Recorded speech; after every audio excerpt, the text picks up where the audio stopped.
Chowpatty, Scam founder Charya Sri the whole of Chowpatty, Jai Vishwaka Kalpachaya Kalpatashi, Bhakti Siddhanta Saraswati Thakur ki, Guru Parampara ki, Namacharya Shri Haridas Thakur ki, Rim Shri Gaur Shri Krishna Chaitanya, Prabhu Nityananda, Shri Radhika Radha Shri Vasari Gaura Bhaktivinoda ki, Shri Radha Krishna Gopinath, Chandra Radhika Gauravan ki, Vrindavan ki, Gauravan ki, Jagannath Puri ki, Tulsi Devi ki, Bhakti Devi ki, Guru Bhaktivinoda ki, Gaura Premananda, oh glory to the Son, glory to the Son, oh glory to the Son, oh glory to the Lord.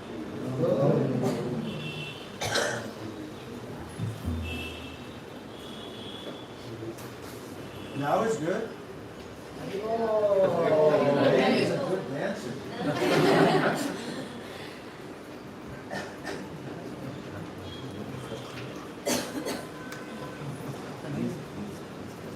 You know any bhajans? Vaishnava songs. They have in the phone.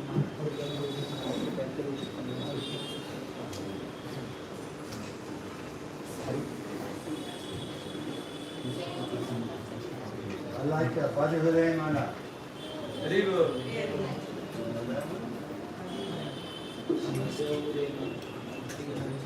Rahure Mana, Dinandanandana, Vayacharanara, Vindhare. Rahure Mana, Dinandanandana,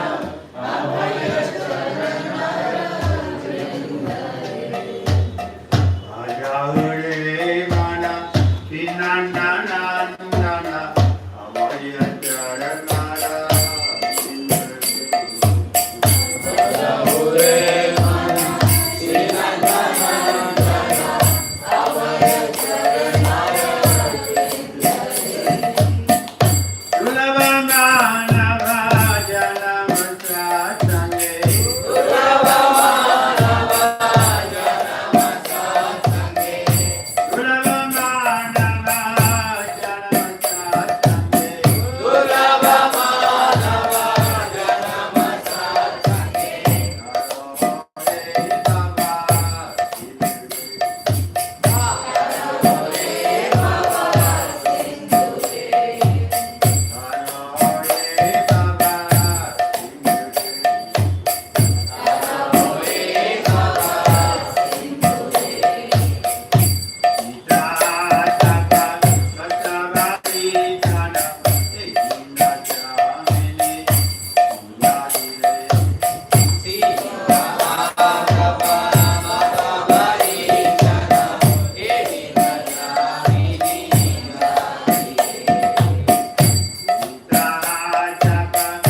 of Nanda, which makes one fearless.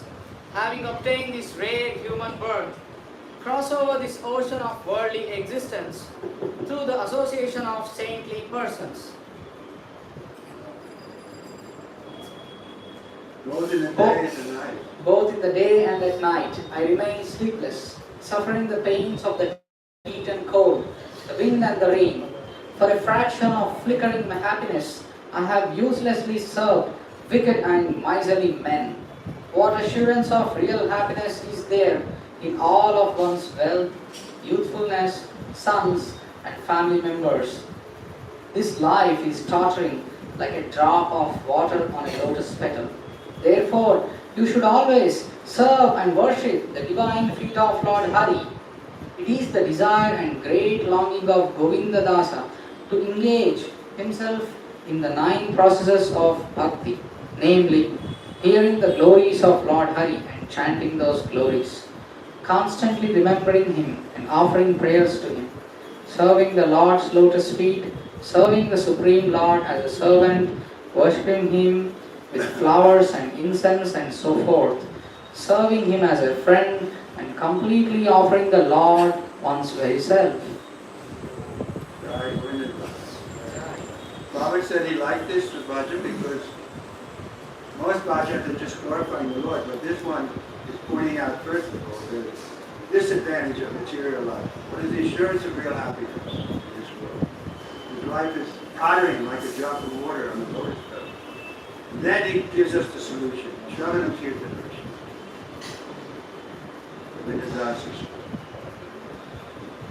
In other words, we have so much poetry in this world, but not with a deep meaning like this. This is not only giving us the problem, but giving us the solution.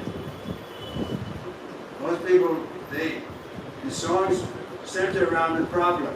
I can't get no satisfaction. I tried, I tried, I tried. This is the most popular song of the Rolling Stones.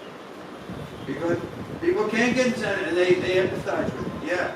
When they have 300 people singing this song, they feel, well, at least I'm normal. I'm unhappy and can't get satisfaction, but neither can anybody else. But we all want happiness, doesn't it? Anybody doesn't want happiness? Raise your hand. And we all want happiness. You don't want happiness? I want happiness. Yes, we want happiness. Because the nature of the soul is an ananda, it's full of bliss. But here in the material world, there's so many obstacles. We can't really find permanent happiness. It's running through our fingers. Sweet 16 and bitter 16. But I don't find that. I'm 84 now this year. But I feel young because I'm getting closer to Krishna. And so my happiness is there. In coming everywhere I go, we chant like this, we dance, and we speak nice philosophy with a deep meaning. So why shouldn't I be happy? My future is bright. That's why children are happy, you know. 10-year-old boy is happy because he's thinking, oh, then I'm going to do this, then I'm going to get a degree, then I'm going to get married, then I'll be happy. But it's just running through your fingers. You can't hold it, right? You may have been happy for some few years, but then it dissipates. So we want permanent happiness, eternal, full of knowledge and bliss. This is our original constitutional position. And why not try for that? And Prabhupada has shown by his example that it can be attained. Okay, one more. What do we have? We did? You can do a little different tune, I sing. Jaya Madhava Jaya Jaya Hari Jaya Radha Madhava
what should we do? Briefly translate. You should read it. He will briefly translate. Hare Krishna, welcome all of you for this nice congregation program. So we are so very fortunate to have His Holiness Trikrama Swami Maharaj. Haribo! Haribo! Haribo! Maharaj was born in year 1941. Maharaj is a staunch sannyasi for more than 54 years. Haribo! One of the senior leaders and ISKCON Guru, and was initiated by His Divine Grace A.C. Bhaktivedanta Swami Srila Prabhupada.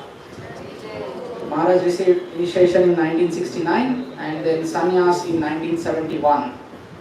So Maharaj has dedicated his whole life to the mission of Srila Prabhupada and taking the sannyas order just based on one letter from His Divine Grace based on March 7, 1970, Los Angeles. During Prabhupada's presence on this planet, Maharaj was regularly assigned to spread Krishna consciousness in various countries worldwide such as United States, London, Japan, Taiwan, Philippines and India.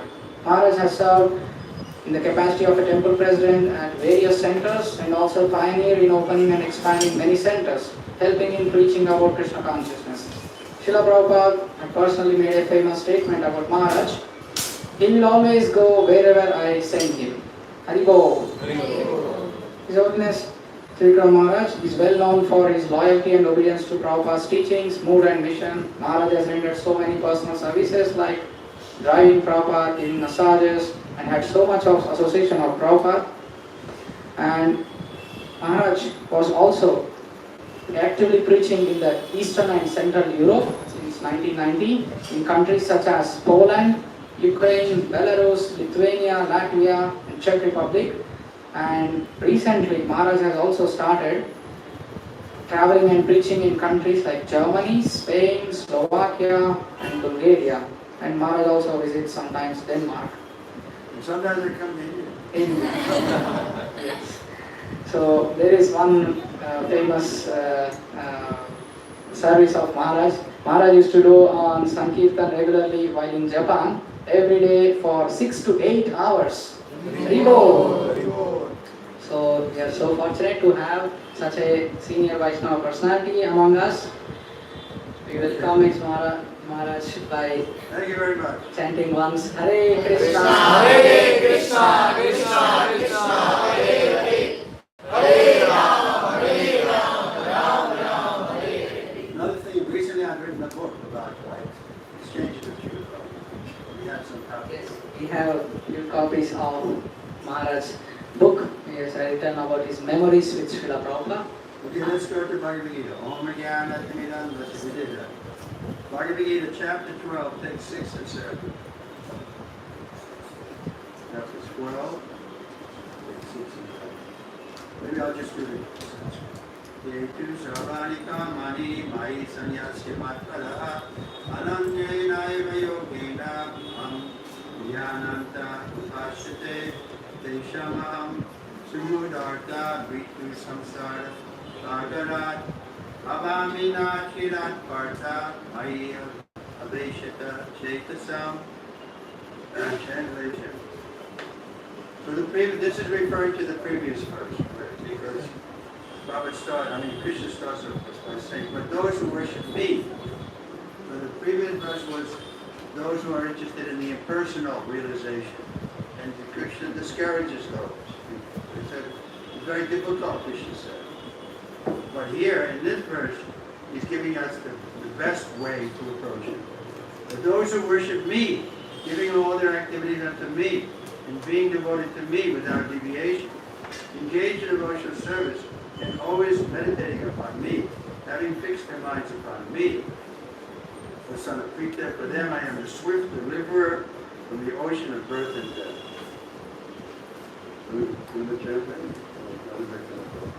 We have it on, you can read something. But you will translate it for her, Maharaj. If someone is translating to Mataji, I can translate. You can. You translate, no? Yes. So let's just read the previous verse. I'm referring to it.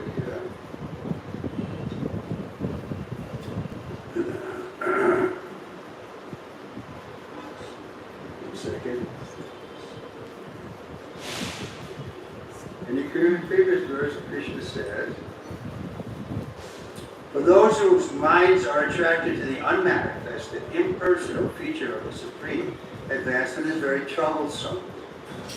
To make progress in this discipline is always difficult for those who are embodied. But that's us. So why do we want to take a difficult path? But unfortunately, many people do, especially here in India. The impersonalists have a big following. Like Vivekananda, Ramakrishna, these people ultimately they say God is just energy. They don't accept He's a person. Chimayananda, Vishnu, and they're all over the world. So Prabhupada wanted us to establish Krishna consciousness. That means we're going to be confronting them. Of course, we don't kill each other like the Muslims do. So, Shia and Sunni, they're killing each other because of a little philosophy difference. So we're not killing anybody. But Prabhupada did want us to, you could say, not be afraid to preach strongly. Killing the demoniac mentality, so to speak. And being able to articulate on the authority of Bhagavad Gita and other religions, how this impersonal conception is only partial conception. It's like a light. We may think that because we don't ever see the sun, but the sun is coming through the window, so that we think that's the sun. But no, if we go further, we see that the sun is a globe. And if we're qualified with a fiery body, we can enter into it and see there's a predominating deity there. Vivaswan. Excuse me. So, this is a better understanding. We don't say you have to give up, because that's also there. Ramanohi Pratishtaha. Krishna says in the 14th chapter that He is the source of this Brahman that they want to merge into. They give the example of a bubble underwater. It breaks and becomes one with the water. But we're not interested in that, because that's losing your identity. It's like a spiritual suicide. Rather, we want to go into the ocean, and in there we'll find it. So many aquatics and so on. So in the spiritual world, there's also variety, there's also individuality, and there's also exchange between persons. So this is a higher conception. Not just we become one and we lose our personal qualities. Personality is an attractive feature. We're attracted to persons who are charismatic and so on, or they show compassion. Compassion is a personal quality. But the impersonalists, when they merge, they have no more variety, no more qualities. But we won't accept that, even if it's offered to us. We say, no, thank you, Krishna. We want to see you face to face. This is the goal of the Vaishnava, to see the Lord face to face and to exchange with Him in love. And love means two. Not everything is one. No, there's two. There's a beloved and a lover. Actually, three. The exchange is also there, called devotional service. These three things are eternal. The Lord, devotional service, and the devotee. So not all is one, not all is zero. The Buddhists say everything is zero. This is also another foolish. They have bad experience with the personality and variety. So they make it zero. This is like if you have a headache, you have a problem, right? So one solution is cut off your head.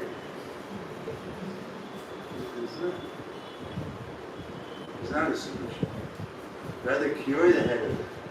Then you can use your hands. Okay, let's read the purport here. Look how it's third throat.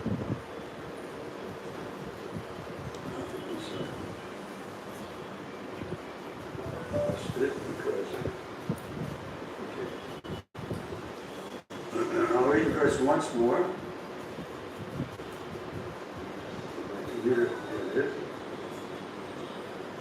Again, the verse. But those who worship me, Krishna is saying. He's standing there with two arms. Those who worship me, giving up all their activities unto me, being devoted to me without deviation, engaged in devotional service and always meditating upon me, Krishna said, having fixed their mind upon me, Vasanprita. For them I am the swift deliverer from the ocean of birth. So why not take the swift process? Usually life is difficult to begin with. It's difficult for the impersonal also. So why make it more difficult? Why not just accept Krishna and offer your food to Krishna? Pacharam pushpam phalam. It's not difficult. Chant Krishna's name. Is it difficult? No, it's joyful, right? Hare Krishna. Hare Krishna, Krishna, Krishna, Hare Hare, Hare Ram, Hare Ram, Hare Hare. We have the easy, simple, bona fide, and full process. This Bhakti Yoga. Probably was comedy, we were just reading see that the other yogas are stepping stones. But if they don't come to Bhakti Yoga, they're not complete. Jnana Yoga, Hatha Yoga, Sankhya Yoga, these things are there. But it should bring us to the point of the last verse of the 6th chapter where Krishna talks about yoga. He says, the best yogi is one who is devoted to me. Who knows that verse? Thank you. Keep going.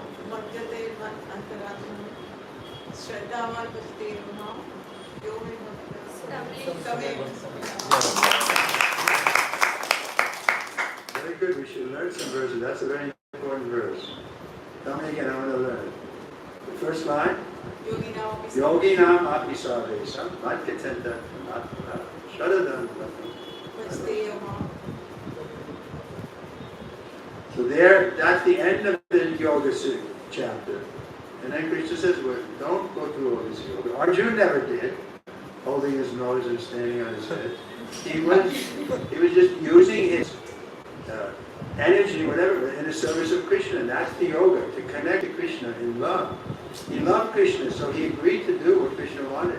He gave up his own idea. So we have to give up something. Give up our speculation. And accept, yes, Krishna is the Lord, I should do what he wants. And how do we receive the knowledge? Parampara. It's important because Krishna himself says, I've come to reestablish Evam Parampara. You know that word? Very good. You're married? Of course. Oh, well, some people are not married. Okay, your husband is very fortunate. See here? Maybe not so fortunate. Okay, so purport. Explicitly stated here that devotees are very fortunate. And what is that? We come to the realization that God is great and that the individual soul is subordinate to him. And his duty is to render service to the Lord. And if he does not, he renders service to Maya.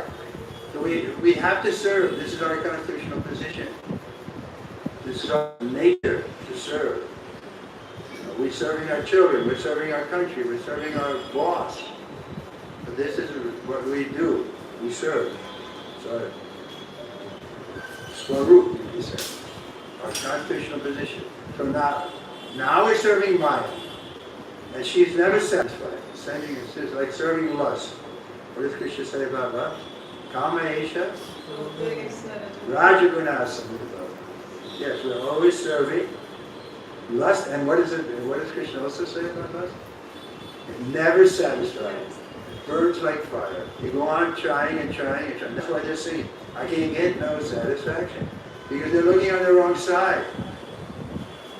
Just like if you're looking for water in the desert, you can dig and search it, and you won't find it because it's a desert.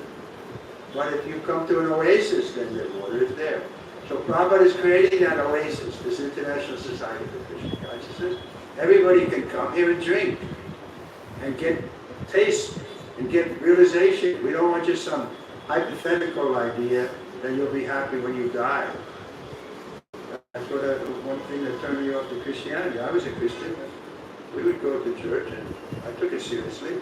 But then it seemed that they were saying, yes, when you become like Christ and you die, then you'll be happy.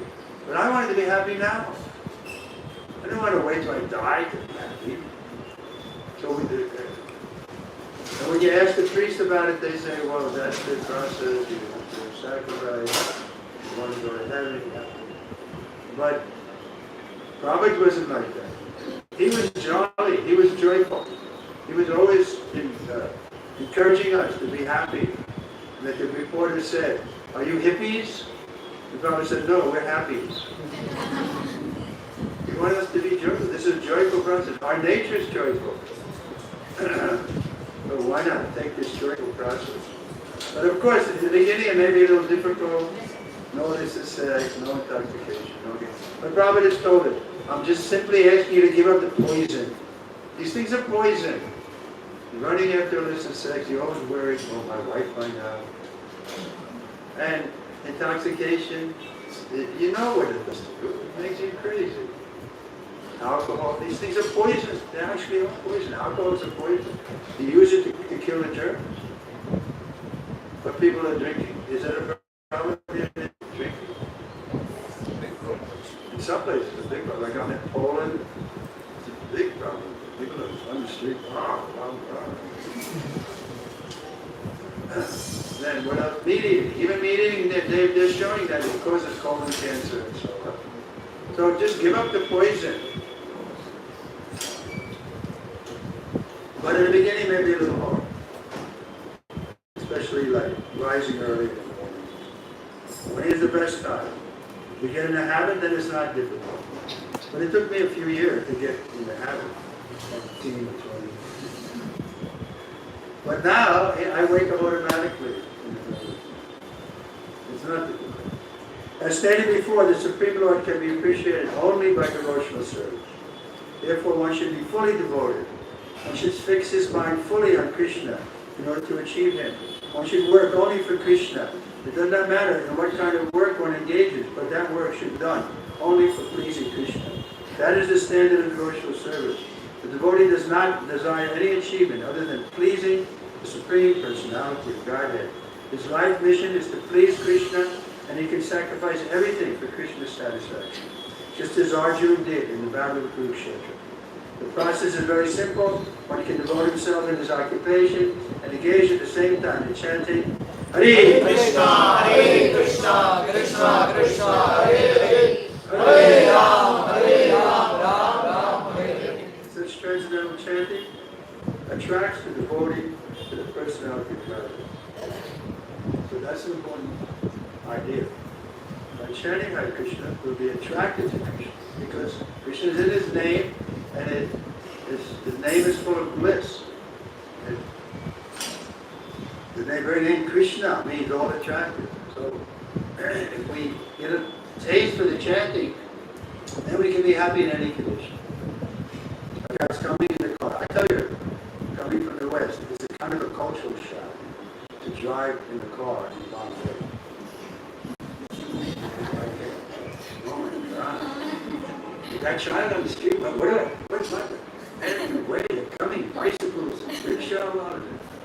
So I don't know how to tolerate it actually. What was the point I was going to make? But,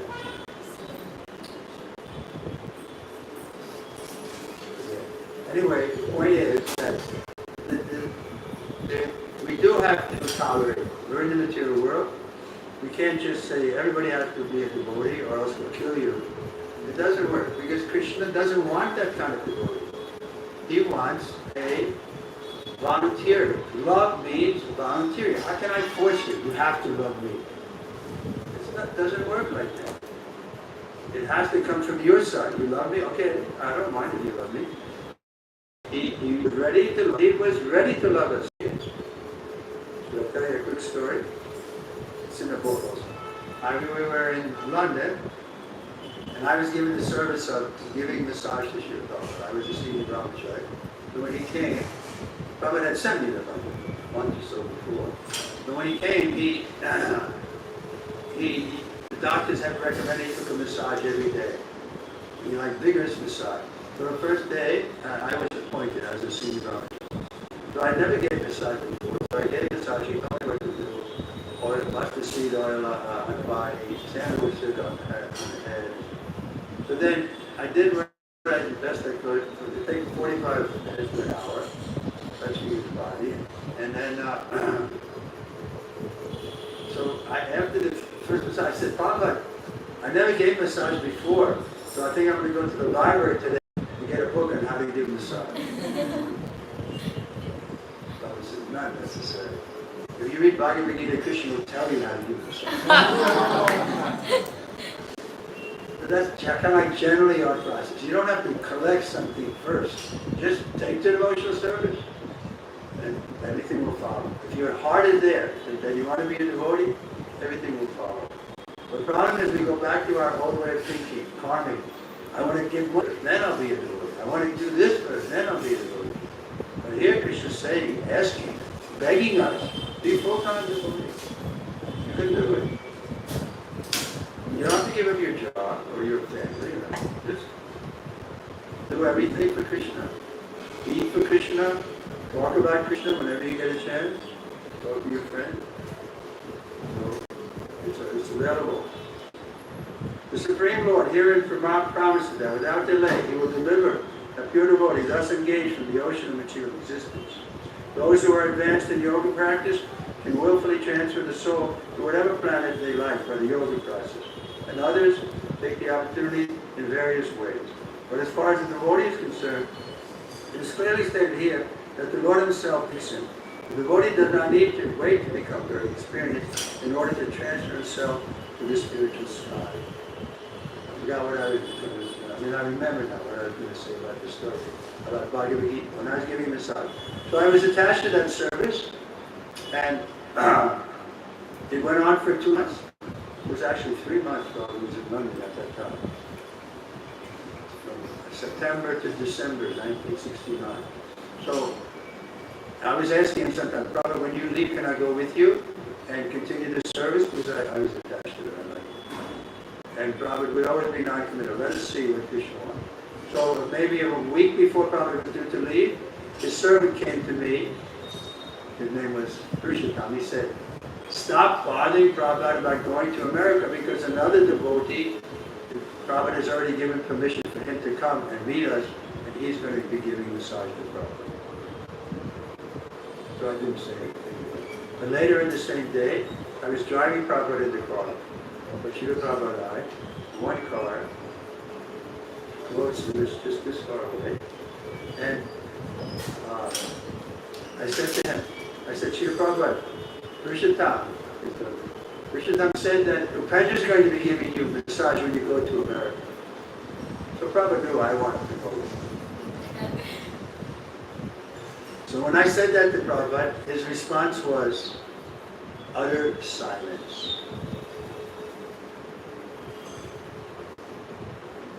I spoke very clearly. He was just two of us. He was just this far away. Utter silence. But then I thought, it must be true. Because otherwise, why is he silent? And I accepted it. I resigned to the fact, okay, I'm not going. I was attached to it, but I gave up that attachment. And resigned myself to stay. But still the silence was there. We were in the car, and I was thinking how to break the silence and let Prabhupada know that I'm resigned to not going, and I surrendered to that reality. So I said, Srila Prabhupada, I never met Upendra. Is he a good boy?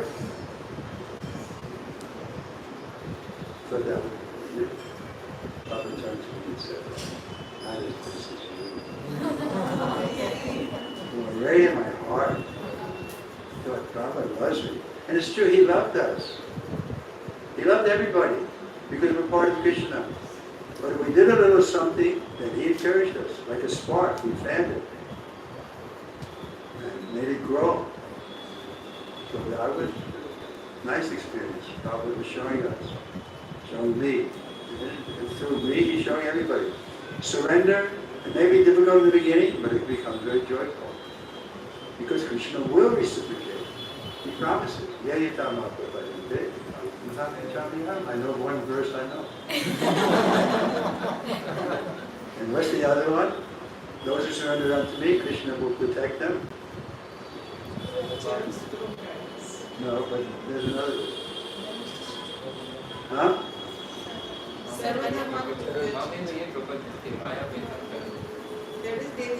That one is it. But Krishna specifically says, I'll protect them. The word is protection.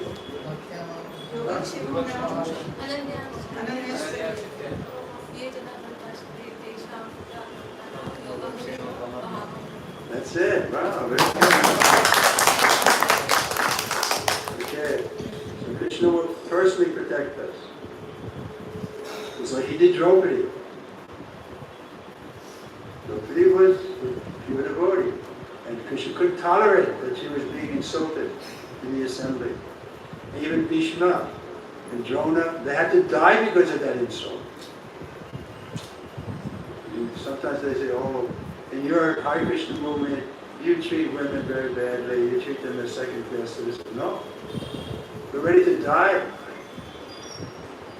Protect the women. That's the husband's job. And father, protecting his daughter. Right? Isn't that the culture? It's a good culture. Otherwise, the women have to go shopping, find a guy in the bar or something. It's not ideal. Better it's arranged. Mostly it's still marriages are arranged. You haven't picked up on the women's liberation movement? It's happening, mothers. Prabhupada saw it. He said, I see they're making women independent. They've done that in the West. They make them equal. But the women are not happy. He said, I see all the women, 65-year-olds, they have no children, no grandchildren, because they're so busy in their business, they're getting ahead in their corporation, and they don't take time for children. And he said, I see them walking on the street with one dog, 70 years old. They're not happy. Better the children, then there'll be grandchildren, then there'll be, isn't it? Don't the ladies like families? Why not? Okay. So we defeated the woman liberation. But it's very prominent there in the West, especially in America. Especially on the issue of abortion. We had a Bhakti Yoga club at the campus, and I was going regularly up there. We had a table and our books, and we authorized, And then there was some political thing about some Republicans were against free abortion. Now they've capitulated to it. But at that time, 10, 15 years ago, there was still some resistance to allowing free abortion for everybody. So in the next booth, there were some women who were, propagating women's liberation.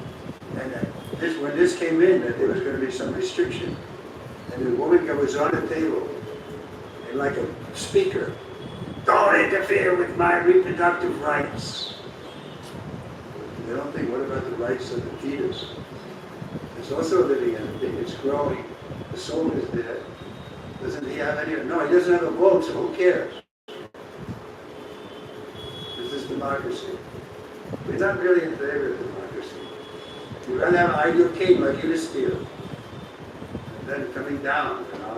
And Yudhisthira is controlled by the pure Brahmins, the advisors. They don't get big salary. They're just happy to guide. That's their nature. This is their culture. But of course, in Kali Yuga, we don't expect to reestablish 100% the culture. But this culture is wonderful. Ideal king. Ram Raj. Sometimes they speak even now, right? Ram Raj. Ideal. But Kali Yuga is everything is. How about use the word I never heard it before? Topsy-turvy. Is that it? Do you speak of it? I never heard that word, except from talk about. Everything is topsy-turvy. It means upside down. The Prabhupada key. Okay. In the Ramarana, this verse appears. I'll just do this. The purport of the verse is that a devotee does not need to practice Vistana Yoga in order to transfer his soul to the spiritual planets. The responsibility is taken by the Supreme Lord himself. He clearly states here that he himself becomes a deliverer. A child is completely cared for by his parents, and thus his position is secure. Similarly, a devotee does not need to endeavor to transfer himself by yoga practice to other planets. Rather, the Supreme Lord, by his great mercy, comes at once, riding on his bird carrier Garuda, and at once delivers the devotee from material existence. Although a man has fallen in the ocean, may struggle very hard, he may be very expert in swimming, but he cannot save himself. But if someone comes and picks him up from the water, then he is easily rescued. Similarly, the Lord picks up the devotee from this material existence. One simply has to practice the easy process of Krishna consciousness and fully engage himself in devotional service. Any intelligent man should always prefer the process of devotional service to all other paths. Okay, any questions? It's easy, it's available to everyone. Even Hanuman became a pure devotee, he was an animal. Jatayu was a bird, became an animal, became a pure devotee. Everybody can become pure devotee. No restriction. But you can't cheat because the Lord is in your heart. He knows if you really are surrendered or you're looking for some advantage in the material world. So that's our habit since time immemorial. We're looking for an advantage here. So we can upgrade our position, our social status, our happiness, our material happiness. We think if we get more money, more position, more power, we'll be happy. It doesn't work like that. Otherwise, every rich man would be happy, and he'd live eternally. They have the same problem. Old age, disease, and death is coming to everyone. And like I'm saying, I'm defying death. I'm old enough to be your grandfather. But I don't look like that. I don't act like an 85-year-old man. Because Krishna is reciprocating more and more. And so I feel young. I'm hoping tomorrow comes so I can be more Krishna conscious. I'm not afraid of the future. For most people my age, they don't see any future. Oh, all my pleasures are finished, they're diminished. I can't eat the way I used to. I can't have sex the way I used to. Everything is going down. And it gets going to get worse and worse. I have arthritis, I have this, but for a devotee, it's not like that. So please, remain devotees, and your future is very bright. Okay, do we have any questions so far? Read a little more. So this is from the Narayaniya. The purport of this verse is that one should not engage in the different processes of fruitive activity or cultivate knowledge by mental speculative process. One who is devoted to the Supreme Lord can attain all the benefits derived from the other yoga processes, speculation, ritual, sacrifice, charity, etc. That is the specific benediction of devotional service. So charity, yeah, we should give charity to the proper cause. It's coming. This way, our charity will be devotional service. Otherwise, charity, if you give charity, this is mentioned in the 18th chapter, if you give charity to those in mode of passion or ignorance, it doesn't benefit you. Like I was preaching in Chandigarh years ago, and there was one friend I made there, and he had a big factory. They were making wool scarves.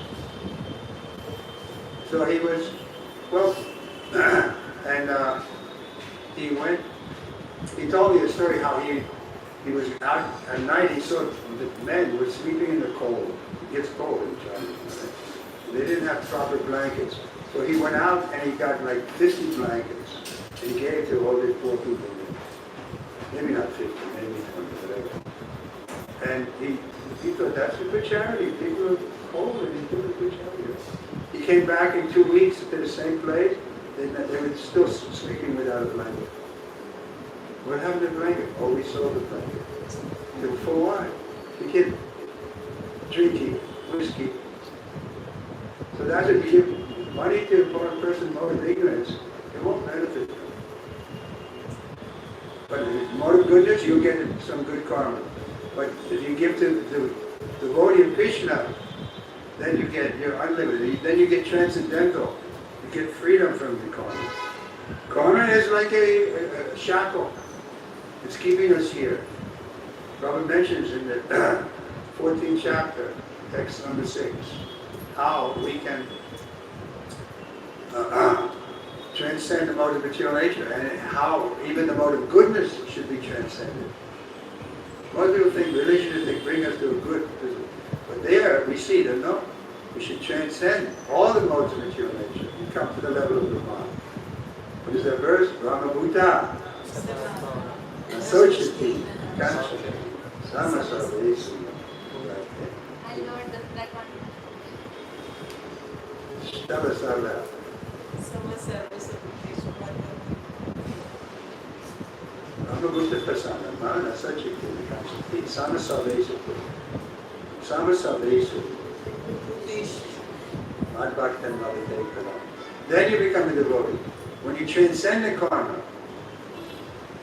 and the level of devotion, there's no karma. Just like there's three things we say: moral, immoral, and amoral. So there's karma, vikarma, and akarma. Akarma means an activity that doesn't give you any karma. Then you become free from the karma. The karma is like a chain. We're forced to act according to our karma. We're forced to get a body in the next life according to our karma. What we deserve, what we desire, we go into the next womb. But we can transcend that karma altogether, come to the level of Brahman. This is being wise. This is our goal. And we saw it with Chowpatty. I mean, I personally could have never become a devotee without Prabhupada's example and his guidance. And he's still giving his example. How many of you had dreams about Prabhupada? Ready? No, I gave a class once in Belarusia. Sunday morning, a lot of people were there. They never had met Prabhupada. I asked them, how many of you had a dream? Like 100 people raised their hands. Prabhupada was so active at that time because there were problems. The gurus were falling down. And therefore their disciples were in anxiety. So this boy said like that. He said, my guru was Harikeshan, he fell down, and I thought, he's so much more advanced than me. And he couldn't do this Krishna consciousness. What is the hope for me? And I became hopeless. In that mood I took rest. And Prabhupada came to me in a dream. And he said, why you say hopeless? I'm here. And he woke up. And he was okay. Prabhupada came to me in a dream. He was no longer lamenting. He knew that Prabhupada was there. So Prabhupada is there. If you really need it, he'll come. Generally, he delegates. Even in Prabhupada's time, he delegated. Everybody couldn't just go and talk to Prabhupada. He had GBC, temple presidents, and sometimes he'd say, you should ask this question to the temple president first before coming to Florida, because it was just too much. 5,000 disciples, everybody asking something. So he delegated.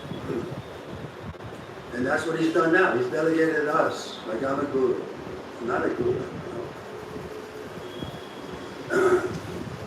And my job is to bring people to Prabhupada. He's the Acharya. Rupa Goswami tells us. There's a difference between a regular guru and the Acharya. So I may be a regular guru, but he was the Acharya. And so my job is to make everybody Prabhupada conscious. It's very easy. I was doing it when Prabhupada was on the planet. I'm doing it now. I may accept disciple, and I have to be careful. I can get their karma if I take too many and so on. So I am careful. We should do, because all things are there. The disciple should check, investigate, or examine the guru very carefully before he accepts him. And the guru should also examine the disciple to see if he's qualified, or is he just making a show. He wants to be initiated by it because I'm a big guru. I think Radhanath Swami gets this problem. He's so charismatic and so pure, and therefore he makes restrictions very hard to get initiated by him. I just met him recently. What was this? Howard? He was there. I haven't seen him in a while. It's nice to see him. So he has to be very careful because you get karma. You're going to suffer if you accept a disciple who is not fit to be a disciple. So they have to pass the test. So Radhanath is famous for making him wait years and years. But that's, he's intelligent. Otherwise, he'll suffer. Okay, where are we now? We almost finished this report. I think there's one more paragraph. Then we can have questions. I hope you have some good questions.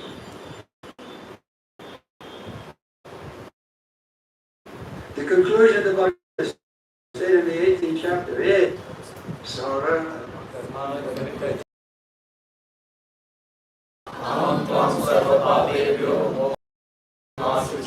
Perfect. One should give up all other processes of self-realization and simply execute devotional service in Krishna consciousness. That will enable one to reach the highest perfection of life. There is no need for one to consider the simple actions of his past life, because the Supreme Lord fully takes charge of him. Therefore, one should not futilely try to deliver himself in spiritual realization. Let everyone take shelter of the Supreme Omnipotent Godhead Krishna. That is the highest perfection of life. End of purport. Okay? Well, you have to give me some question. Actually, there should be no question, because it's clear. The application is a little difficult because of our habit. Sometimes wrong with the brain is like the tail of a ball. You straighten it out again. Straighten it out again. So he was lamenting sometimes his disciples would again go back to the necessities. So there's a little struggle, but it's a noble struggle, the best struggle. Otherwise they struggle also. You want to be a doctor, how much struggle you have to go through? How many years of school? How many years of internship? And then, you get to be a doctor. Tough job. People coming in, always complaining. You always see the open wounds and things. How many of you are doctors? Only one? It's hard, right? It's not, I mean, you get some prestige and you should get a good salary. In America, doctors get paid nicely. But still, it's difficult. So we're also doctors, but we're doctors of the soul. And it's easier, not messy, there's no blood and mucus. It's easier to get through. We come to the analysis, the disease is yet. I'm not Krishna conscious. And how do I become Krishna conscious? Hare Krishna, Hare Krishna, Krishna Krishna, Hare Hare, Hare Ram, Ram Ram, Hare Hare. Okay, no questions? Then we can tell a story. Okay, question. Maharaj, how do we guard ourselves against complacency? How do we guard ourselves against complacency? How do we guard ourselves? How do we protect ourselves from being complacent? Be complacent. Yeah, by saying we are being realistic. A realistic person won't be complacent because he sees, I'm going to die. I'm getting older. Each heartbeat, that's one less I have. There's some urgency. Yeah. I better get Krishna conscious before I expand all my heartbeats. This is going to happen. So there's some urgencies to just be realistic. We're in an awkward position. We're subjected to old age, disease, and death. We have trouble from other living entities, from our own mind and body, from the nature. Now, you can't, they don't advise you to run out in this time because the air is so bad. It'll make your lungs worse. We were in Kagar. They say it's worse there than it is here. They say they advise on the score. They have a score. Don't do anything. It's terrible. The air is so bad. We're dying just by breathing. When is the season that's best? When there's no pollution? In the rainy season? There's less pollution then. I mean, I'm sensitive to that. I see, since I've been in India, my eyes are giving me more trouble in the air. My legs are okay, but still it's a consideration. I want to come back here regularly. I don't know if I want to come when it's, in the winter, it can be a bad season. Right? What's the worst season? And when should I come back? The rainy season?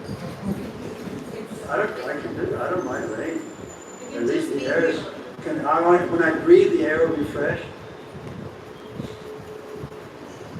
I said you just can be here. You get accustomed to the weather. What did she say? You can just be here only, Maharaj, in India. Huh? He's saying you should be just here in India. Then I'll be like quicker.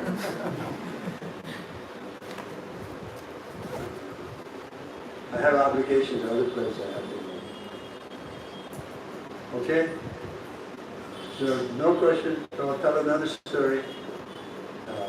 You want to hear the story how Prabhupada appreciated me or chastised me? Well, I already gave it. Oh yeah, he chastised me. Did I tell the story tonight? No, he knows. Okay, here's the chastisement. Prabhupada was in London. He had just been there for a few weeks, and I was giving massage every day. And we had a big open program, first big open program. A lot of people came, maybe 300 people. Must have been 50% were Hindus. A lot of Hindus in London, even in that time, 69. So he was giving class, but one man was objecting. What about Lord Shiva? And he was interrupting the class. And he did it twice, and Prabhupada said the second time, he said, sit down, you are nonsense. So Prabhupada, we never saw him so old. Because when we dealt with him, giving massage, he was always very humble. He really was humble. But here he was so old, and I liked it. And so it was a series of lectures, and I was due to, he was to speak again that night, and I was giving massage during the day. We used to go 11 o'clock every day. Give massage. The doctors recommended for his circulation. He had had a stroke. But he liked strong massage. So I was massaging him, and I was remembering the night before how he had smashed that rascal, and I was thinking like that, getting him in shape for another knockout performance. He was the fighter, and I was getting him in shape, massaging, and I was talking. I learned later you shouldn't talk to Prabhupada when he was getting massage. This is a period of like resting. He was resting. But I didn't know. So I was talking. Don't stop American. So then Prabhupada said, no! My hands froze on his body. There went another voice, just like a child. Really, 7-year-old child, he spoke. I am just a humble servant. And I felt so embarrassed. I was thinking I shouldn't be allowed to be in the same room with this person. He's such an aristocrat, and I'm just an ordinary slob off the streets of New York. I shouldn't be allowed to be in the same room. What to speak of touching his body? And there was a rug like this. I thought I should go under the rug. But Prabhupada was so genuinely humble. He wasn't pretending to be humble. He was really humble. How was it? Because he was always remembering his spiritual master in Krishna. And in that relationship, he was a humble servant. He wasn't artificially saying, oh, I'm a humble servant. But he really felt that he was a humble servant. Servant of the servant of the servant. So, this is the lesson. This way you should be humble. Sometimes we get proud of our devotional activity. It doesn't work. We have to remain humble. I'll tell you another story. I was giving massage to Prabhupada, and we would massage starting from the head, ending with the feet. So I came to his feet, and the time for massage was kind of over. And so I just quickly took Prabhupada's 2 lotus feet and put them on my chest. Prabhupada opened his eyes and he saw that I had done. And his first reaction was, he was a little shy. He knew I was a gesture of submission to him, but his reaction, he was so humble. And he felt a little shy to accept that. But then I was looking right at him. We were in the same, he was closer to the captain. He was far away. I had his feet on my chest. So I was very close to him. And I was looking right in his eyes. And I saw that the expression first was a little shyness. And then you could see his mind change, and he accepted it. He accepted it. Okay, I'm his guru. I should have to accept that. So his eyes changed, and then I kept looking at his eyes, and I kept looking at his eyes, and they got brighter and brighter, and I couldn't look. I had to look away. So much light was coming from Prabhupada's eyes. He wasn't an ordinary man. He was transcendental at every aspect. Sri Prabhupada Ki. So we can all connect with him. This is his movement, his books. He's the Acharya. His murtis in the temple. We're doing daily Guru Puja. And he told us at the end, keep the Acharya in the center. Some of the boys didn't do that. That's where they fell down. Like Harikesh. So somehow I was fortunate I wasn't made Guru. I'm sure I would have fallen down too. But I escaped that. And I'm still going. At my own speed, I'm not like another Prabhupada. But by Prabhupada's mercy, we can all do something. That's the nice thing about it. We can all contribute. And we can all get credit. And Krishna will keep record of that credit, okay? You did something here, the Lord shall say, until you come to the point 100%, then, back home, then, as we just read, Krishna will personally come and take you back.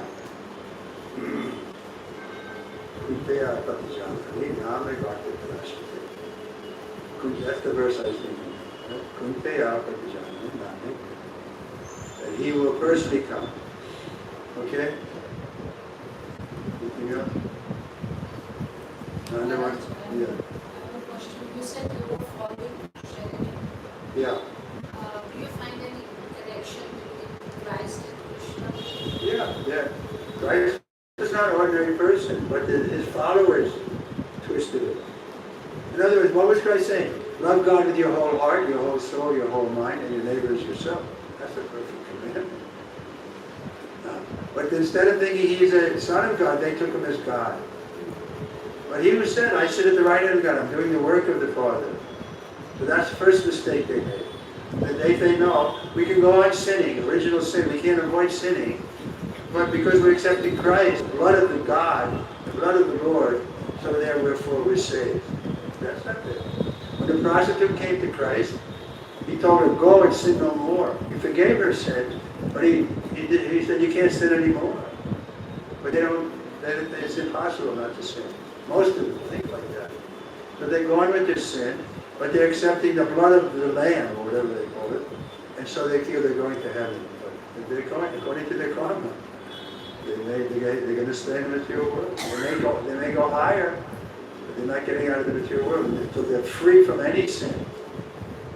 That's the process. If you have any sin, you can't go into the spiritual world.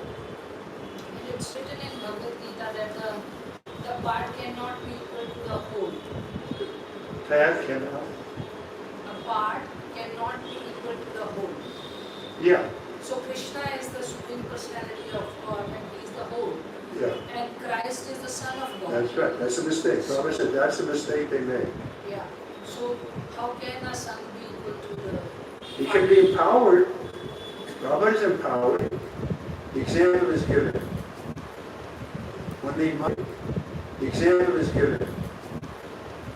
When the mother has a child on the breast and she gets pregnant before her second delivery, before the second child is delivered, the milk dries up.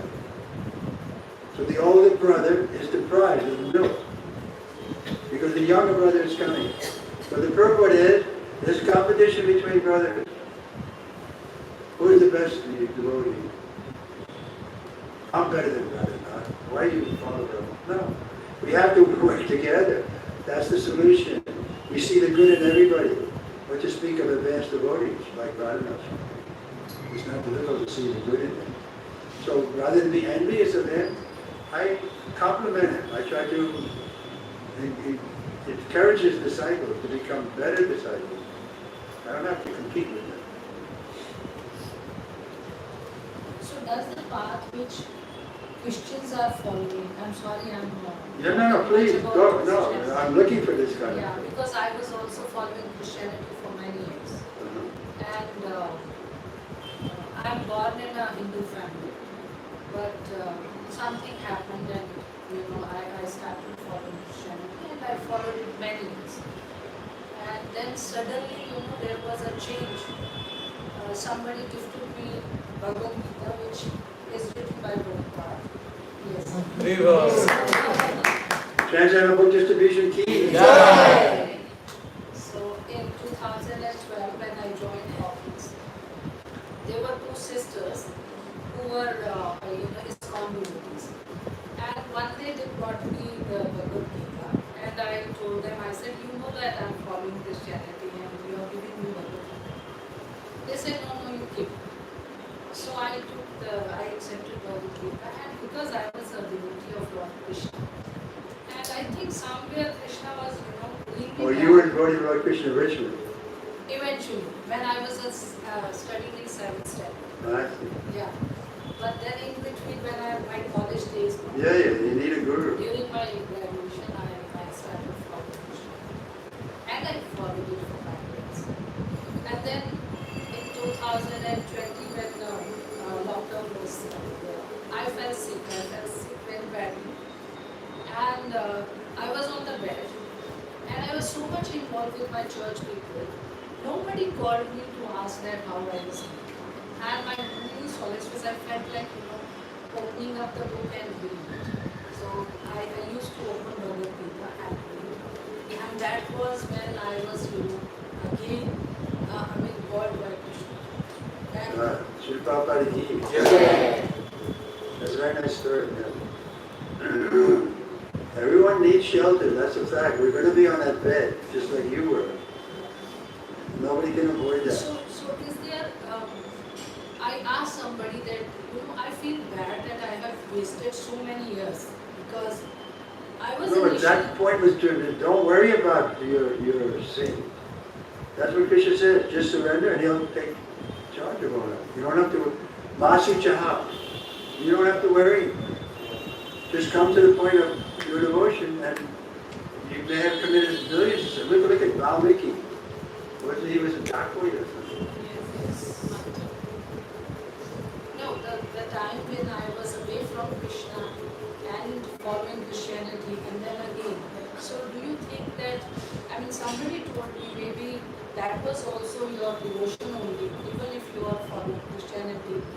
That has led you to the original, to the Supreme Personality of God. Anyway, again, the point is, what are you going to be thinking at the time of death? And we're all tested there. At the time of death, we're going to be tested. That verse is there, 8th chapter, right? Whatever you're thinking at the time of death, you're going to go there.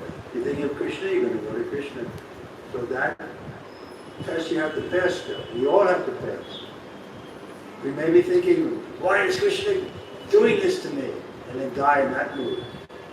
But if we're accepting, yes, I'm such a rascal, I should have more pain. Instead, I only have this small pain. Then our future is very bright. We can remain Krishna conscious even in a difficult test. Because everybody has to die and it's a test. We don't say it's easy. I was with Brahma. It wasn't easy. It wasn't like a picnic watching Prabhupada leave his body. I even fell in mire at one point. I'll tell you this story. We were chanting for Prabhupada a lot. I was always, part of the Kirtan group. And every day we'd have Kirtan for Prabhupada. And then he decided to go to Europe. This was like maybe be in September or August. He went to Europe. And then he came back and came to Bombay. Anybody was here then? No. And then he came to Vrindavan again to give up his body. So he came, and we were there. And I hadn't seen him in that 2 months. And in that 2 months, his body was completely wasted. And it was just like he said, skin and bones. And when I saw him for the first time, I was shocked. And I was with Prabhupada, and the servant was Tamar Krishna. Tamar Krishna said, Srila Prabhupada, Srila Swami is here, would you like him to sing? And Prabhupada said yes. But I couldn't sing. I started to sing, but I was in my, because I was identifying Prabhupada with his body, and I was just devastated that his body had dwindled so much.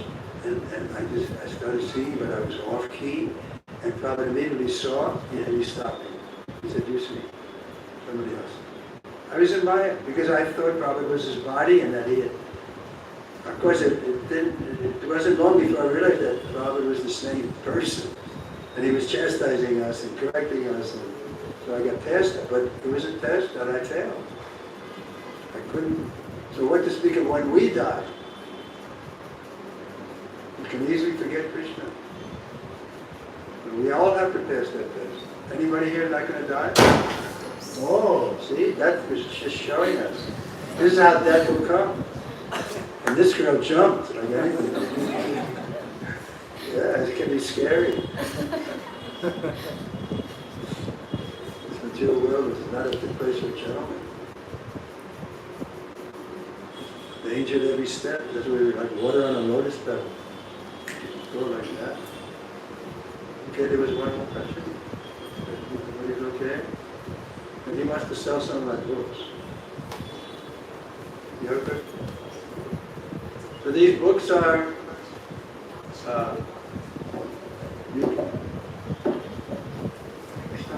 First we thank Maharaj for this nice lecture and sharing so many of interactions and pastimes with Srila Prabhupada and giving insights on Bhagavad Gita philosophy by chanting in time Hare Krishna Mahamantra. Hare Krishna, Krishna Krishna, Hare Hare, Hare Ram, Ram Ram, Hare. So I have an amazing gift for all the devotees from Maharaj, of course. Maharaj has written this book called Priceless Moments with a Pure Devotee about his interactions with Srila Prabhupada. As you already heard from the introduction and heard so many pastimes shared by Maharaj.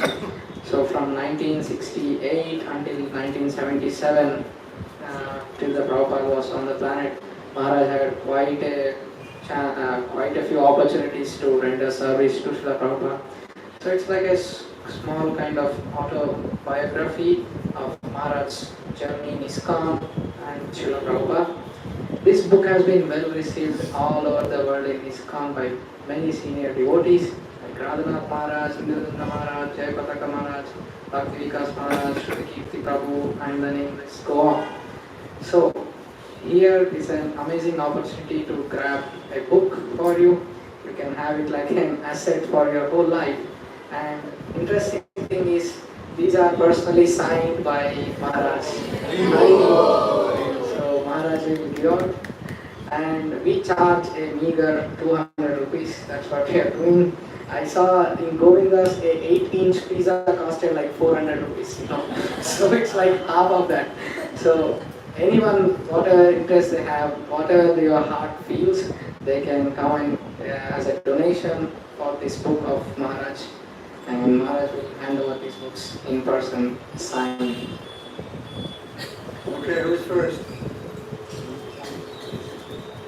Please come, Maharaj.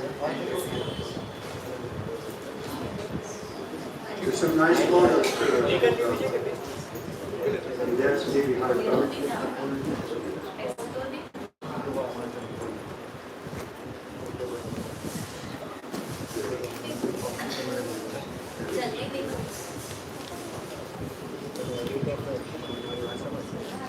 You're a doctor, you can take some of your patients.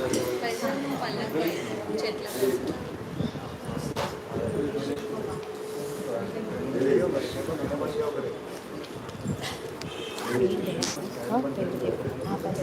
I told you the ladies here are good. They dance so nice.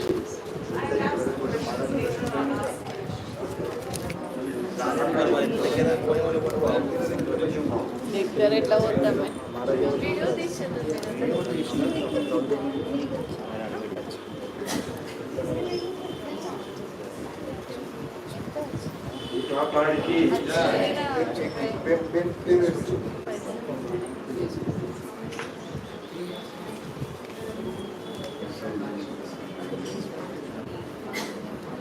We're gonna have to start him.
Give to your mother.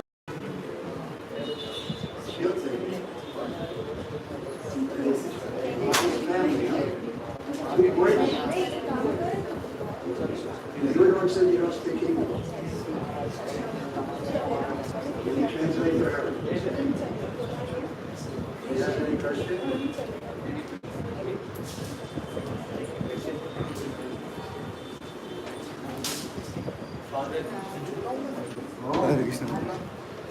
You know. Did it teach you right? But she gave you two boys. Very fortunate. I have been spiritually ahead of us, but she is more ahead than me now. More. See that? Look at on her face, you can see. She's a real She devotee. is much more advanced than me now. I believe that. I am behind her.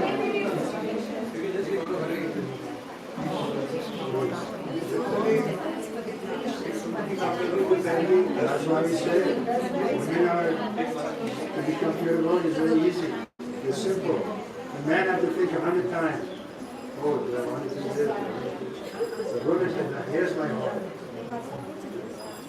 Also creating some content on Krishna on social media, which is very vastly favored. Instagram This is Mataji has it for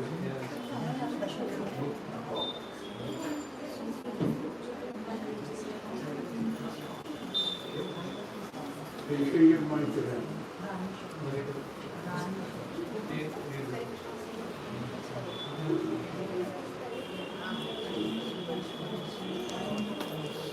Anything else I can do?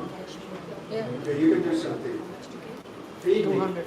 Thank you, our pleasure. Our pleasure.